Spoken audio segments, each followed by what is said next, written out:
Hello everyone, स्वागत है आपका हिंदी के इस नए वीडियो सेशन में।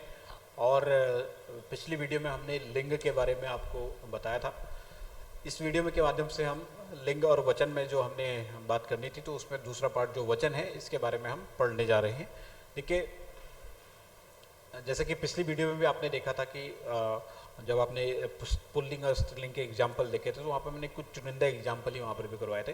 तो एक उम्मीद आपसे है कि जब भी आप चाहे पुल्लिंग स्त्रीलिंग हो, चाहे एक वचन बहुवचन हो, तो इस प्रकार के जब आप उदाहरण पढ़ें, तो उदाहरणों को यहाँ पर हम कितने उदाहरण आपको करवा देंगे, ठीक है। तो जितने आपके जो प्रैक्टिस है, वो प्रैक्टिस आपने स्वयं से करनी है। मैं यहाँ पर आपको जनरल एक से कंसेप्ट बता सकता हूँ, जनरल सा एक आइडिया दे सकता हूँ कि कौन कौन से शब्द आपके एक वचन होते हैं, कौन कौन से आपके बहुवचन होते हैं, कौन कौन से शब्द आपके स्त्रीलिंग होते हैं, कौन कौन से आपके पुल्लिंग होते हैं। तो एक जनरल आइडिया आपके पास रहेगा, तो आपको निश्चित रूप से परीक्षा में प्रश्नों को जो आपका सफलतापूर्वक उनको हल करने में वहाँ पर बहुत आसानी मिलेगी। अब जब हम बात कर रहे हैं लिंग और वचन की, तो सबसे पहले देखिए ये टॉपिक आया कहाँ पर है, हिंदी भाषा में। तो अगर आप बात करें तो जब शब्दों के हम प्रकार पढ़ रहे थे, तो शब्दों के प्रकार में विकार के आधार पर जब शब्दों की हम बात कर रहे थे, देखिए हिंदी भाषा जो भाषा का सबसे छोटा रूप है, वो ध्वनि या वर्ण था। वर्णों के जो सार्थक मेल से ही हमारे शब्द बनते हैं। और उन शब्दों के प्रकार जब हम पढ़ रहे थे, तो उसमें शब्दों के बेसिकली 4 प्रकारों में हम विकार के आधार पर शब्द को जब हम पढ़ रहे थे, तो विकार के आधार पर शब्दों के बारे में जब हम अपनी चर्चा कर रहे थे, तो वहाँ पर हमने एक चीज़ बताया था आपको कि किसी भी शब्द में विकार उत्पन्न करने के हिंदी भाषा में 4 कारक होते हैं। पहला काल, कारक, लिंग और वचन। काल, कारक, लिंग और वचन, ठीक है।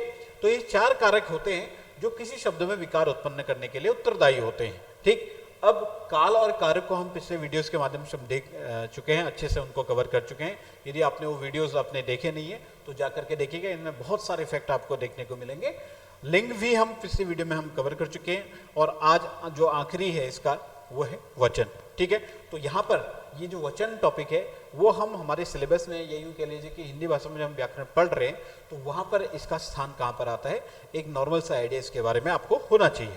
अब अगर वचन की बात करें, तो संज्ञा के जिस रूप से, ये यूँ कह लीजिए कि जो संख्या शब्द है, वचन का मतलब एक तरीके से नंबर्स के लिए जब हम बात करते हैं, तो वचन क्या है कि संज्ञा के जिस रूप से संख्या का बोध हो, या यह पता चले कि वह संख्या कितनी है, ठीक है। तो ऐसे शब्दों को हम क्या कहते हैं, ऐसे शब्दों को हम क्या कहते हैं, वचन कहते हैं, ठीक। हिंदी में वचन के 2 प्रकार होते हैं। संस्कृत में अगर हम बात करते हैं, तो वहाँ पर एक वचन, द्विवचन और बहुवचन होता है, जबकि हिंदी में द्विवचन को हम बहुवचन के अंतर्गत ही शामिल कर लेते हैं, ठीक है।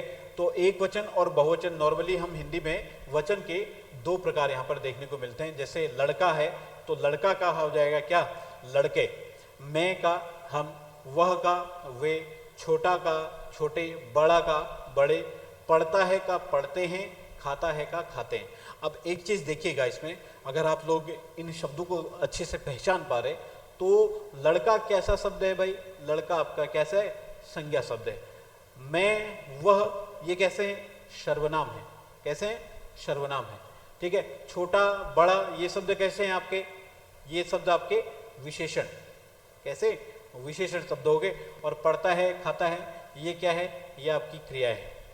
तो आप कह सकते हैं कि जो वचन है, वचन को आप संज्ञा, सर्वनाम, विशेषण और क्रिया, इन आधार पर भी पहचान सकते हैं, ठीक है। अगर लड़का है तो लड़के, मैं, वह तो हम, वे हो जाएगा, छोटा, बड़ा, छोटे, बड़े इत्यादि। अब जैसे मैंने कहा ये लड़का है, तो इस लड़के का लड़का जो है एक वचन है, और लड़के क्या हो जाता है, बहुवचन हो जाता है। लेकिन हर बार आप वाक्य में लड़के जहां पर भी लिखा हो, तो सीधा आप ये नहीं कह देंगे कि अंडरलाइन वर्ड लड़के जो है वो क्या हो जाएगा, वो बहुवचन हो जाएगा। जैसे मैं कहूँ लड़का खाना खाता है, लड़के ने खाना खाया। अब लड़का खाना खाता है, यह एक सामान्य वर्तमान काल का वाक्य है। लड़के ने खाना खाया, लड़के ने खाना खाया, ये क्या हो जाएगा, ये सामान्य भूतकाल का वाक्य हो जाएगा।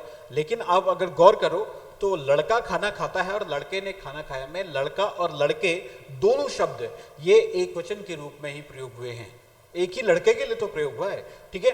तो अब ये लड़के जो दूसरा मैंने बोला, लड़के ने खाना खाया, इसमें लड़के को एकवचन बोलने का कारण क्या है? तो इसी चीज को हम समझते हैं और उसको समझने के लिए हमारे पास एक चीज आती है, उसको हम बोलते हैं तिर्यक रूप। तिर्यक रूप क्या है भाई? कि कारक चिन्हों का प्रयोग करने पर या कारक चिन्ह के लगने पर संज्ञा, सर्वनाम और विशेषण में या विशेषण के रूप में जो परिवर्तन होता है, जो उनमें चेंज आ जाता है, वही तिर्यक या टेढ़ा रूप होता है। अब जैसे मैंने कहा लड़का का एग्जाम्पल लिया, तो लड़का है, इसका बहुवचन क्या होना था? लड़के। लेकिन अगर कारक चिन्ह लगा दिए जाए इसके पीछे कि लड़के ने, लड़के को, लड़के से, लड़के के लिए, लड़के में, तो ये संयुक्त रूप से इन कारक चिन्हों के प्रयोग होने से हमने देखा कि लड़के ने, में, को इत्यादि जब ये लग रहा है तो यही क्या कहलाता है? तिर्यक रूप कहलाता है। और जब भी ये लग जाएंगे तो ये हमेशा क्या होंगे आपके? ये हमेशा एक वचन के रूप में प्रयोग किए जाते हैं। ध्यान रखिएगा इस चीज को। जैसे कमरा, दूसरा एग्जाम्पल लिया, तो कमरे ने, इस कमरे ने हमारा बहुत साथ दिया, है ना। कमरे को, कमरे से, कमरे के लिए, कमरे में इत्यादि अगर हम कह रहे तो ये भी आपका जब कारक चिन्ह लग जाएंगे उस शब्द के पीछे तो वो भी एक वचन के रूप में गिना जाएगा।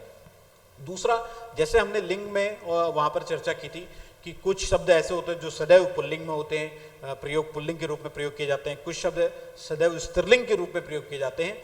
उसी तरीके से अगर हम वचन की भी बात करते हैं तो कुछ शब्द ऐसे होते हैं जो हमेशा एक वचन के रूप में प्रयोग किए जाते हैं और कुछ शब्द ऐसे होते हैं जो सदैव बहुवचन के रूप में प्रयोग किए जाते हैं। अगर मैं बात करूं कुछ शब्द जो बहुवचन के रूप में सदैव प्रयोग किए जाते हैं, जैसे प्राण, प्राण उड़ गए, होश, होश उड़ गए, ठीक है, लोग आ गए, ठीक है, दर्शन हुए, हस्ताक्षर कर लिए, आंसू बहे, तेवर देखे, नेत्र, है ना, नेत्र सुंदर है, ठीक है, क्रियाकलाप, दाम, रोंगटे खड़े हो गए। तो ये कुछ ऐसे शब्द हैं, प्राण, होश, लोग, दर्शन, हस्ताक्षर, आंसू, तेवर, नेत्र, क्रियाकलाप, दाम, रोंगटे, ये शब्द ऐसे हैं जो सदैव बहुवचन के रूप में प्रयोग किए जाते हैं। जबकि कुछ शब्द जो सदैव एकवचन के रूप में प्रयोग किए जाते हैं उनमें हम देखते हैं कि जैसे लोहा, सोना, पानी, घी, दूध, ये बार बार वहां पर भी हमने अंडरलाइन करवाए थे और इनका याद रखिएगा। पानी, घी, दूध, मक्खन, वर्षा, जनता, प्रजा, पुलिस, जो ये समूहवाचक संज्ञा आप देख रहे हैं, जनता, प्रजा, पुलिस, ये आपके हमेशा हमेशा एक वचन के रूप में प्रयोग किए जाते हैं। जैसे सेना हो गई, है ना। तो यहां पर हम क्या कह रहे हैं कि कुछ शब्द जो पर्टिकुलर हैं वो हमेशा बहुवचन के रूप में प्रयोग हुए हैं और ये कुछ शब्द ऐसे हैं जो हमेशा एक वचन के रूप में प्रयोग होते हैं। और यहां पर एक चीज और लिखी है मैंने, आदर सूचक प्रयोग के रूप में। जैसे अगर मैं कहूं कि मेरे पिताजी बहुत मेहनत करते हैं, ठीक है, अब करते हैं जो क्रिया है, यहां पर करता है, पढ़ता है, खाता है, ये एक वचन है, करते हैं, पढ़ते हैं, खाते हैं, ये बहुवचन हो गया। लेकिन जब आदर सूचक के रूप में इनका प्रयोग किया जाता है तो ये बहुवचन जैसे अर्थ में तो प्रयोग होते हैं, लेकिन ये आदर सूचक के प्रयोग में जब होंगे तो वो बहुवचन जैसे बहुवचन के जैसे दिखने वाले भी क्या होते हैं? एक वचन के रूप में ही प्रयोग। या यूं कह लीजिए कि करते हैं जो क्रिया है, यहाँ पर करते हैं क्रिया किस वचन में है? बहुवचन में है, एक वचन में। अगर मैं बात करूं मेरे पिताजी, भाई मेरे पिताजी बोल रहा हूं तो पिताजी क्या है? एक वचन शब्द हो गया।